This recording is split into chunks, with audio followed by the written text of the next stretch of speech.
ক্যাবলার দিকে পা দিলে কি গুনাহ হবে?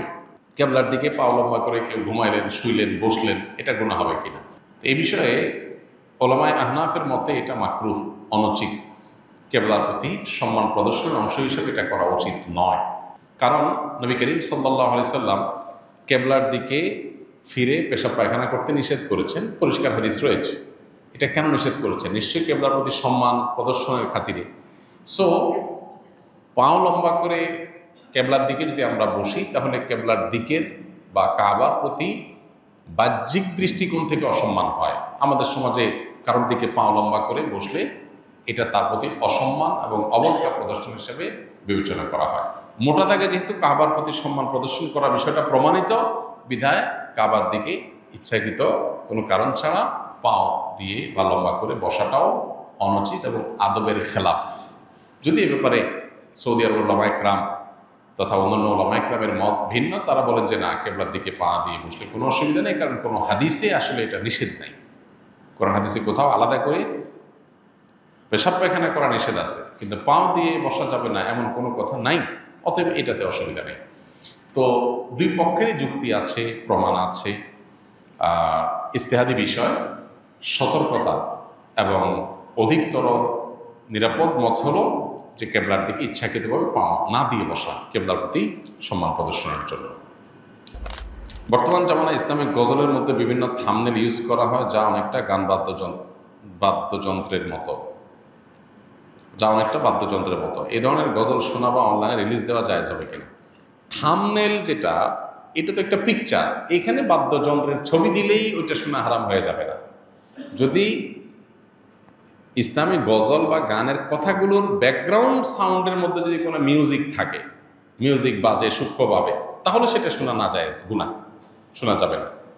থাম্বনেলের মধ্যে ছবি কি দিচ্ছেন না দিচ্ছেন, থাম্বনেল একটা তবলার ছবি দিয়ে দিলেন, কিন্তু ভিতরে প্লে করার পরে ভিডিওটা স্মুথ, একদম খালি গলা গাওয়া হয়েছে, সেখানে কোনো মিউজিক্যাল ইনস্ট্রুমেন্ট ব্যবহার করা হয়নি, তো এটা হারাম হবে কেন? মিউজিক শোনা হারাম, মিউজিকের ছবি দেখা কি না, দেখলে হারাম হবে না।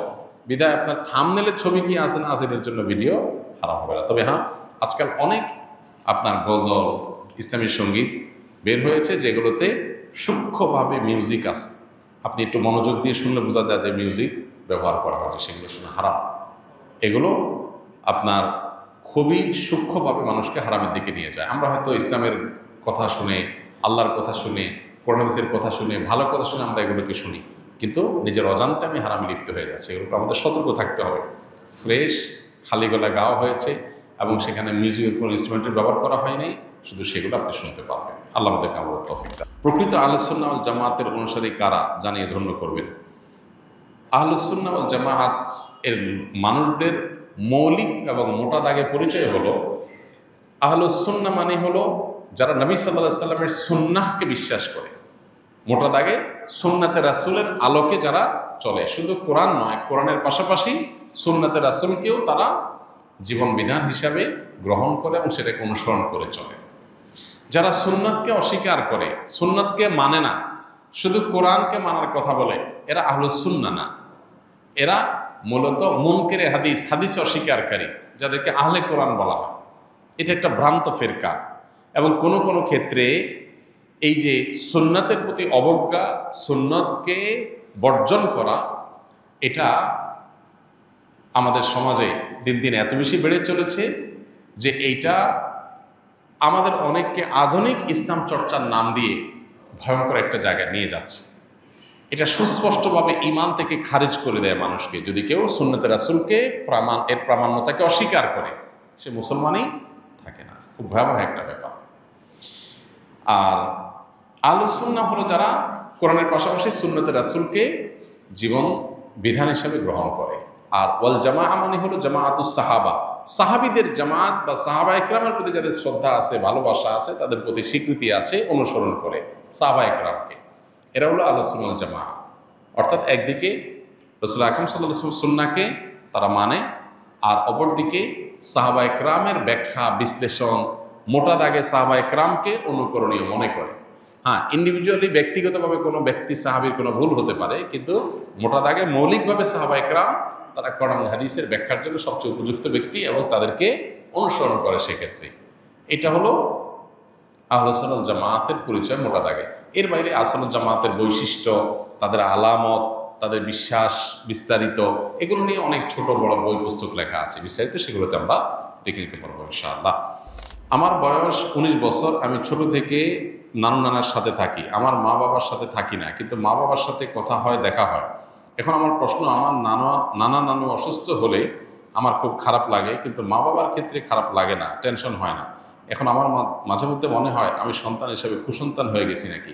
সন্দেহাতীতভাবে এটা খারাপ জিনিস যে আপনার মা বাবার অসুস্থতা আপনার কষ্ট হয় না, কারণ আপনি তাদের সাথে থাকেন না, মায়া তৈরি হয়নি। প্রথমত, মা বাবা হিসাবে তারা, অভিভাবক হিসাবে, আপনার মা বাবা হিসাবে তাদের কোনো কষ্ট হলেই আপনার ভিতরে কষ্ট অনুভব হতে হবে। এটা হওয়ার জন্য আপনি তাদের সান্নিধ্যে যাবেন, তাদের কাছে থাকবেন, এবং আপনার এই কাউন্সিলিংটা দরকার যে মা বাবা আপনার জন্মদাতা, নানা নানু নন, অতএব দুনিয়াতে আসছেন তাদের উসিলায়, তাদের মাধ্যমে, নাহলে দুনিয়ার আলোই দেখতেন না। বিধায় তাদের প্রতি আপনার কর্তব্য আছে, সেই কর্তব্যটা আপনাকে পালন করতে হবে। এটার জন্য প্রয়োজনে তাদের সাথে থাকবেন, তাদেরকে ধারণ করবেন, বোঝার চেষ্টা করবেন, তাদের অবদানটাকে অনুভব করার চেষ্টা করবেন, তাহলে ইনশাআল্লাহ দায়িত্ববোধটা জাগ্রত হবে। আমরা অনেকেই আছে যে মা বাবার কাছ থেকে দূরে কোনো কারণে, পারিবারিক নানান কলহ ইত্যাদি হয়, ছোটবেলা থেকে আর দূরে থাকতে থাকতে মা বাবার প্রতি সে রেসপন্সিবিলিটি তৈরি হয় না। মানুষ হিসাবে আমি দুনিয়াতে আসছি কার মাধ্যমে, তার কথা স্মরণ হওয়া, তার সুখে দুঃখে তার শুভাকাঙ্ক্ষী হওয়া এবং তাদের কল্যাণ কামনা করা, এটা আমাদের একেবারেই সৃষ্টিগতভাবে আমাদের মধ্যে চলে আসা উচিত, এবং এটা না আসলে প্রয়োজনে কাউন্সিলিং এবং মোটিভেশন নেওয়া দরকার। আস সুন্নাহ ফাউন্ডেশন, উম্মার স্বার্থে সুন্নাহর সাথে।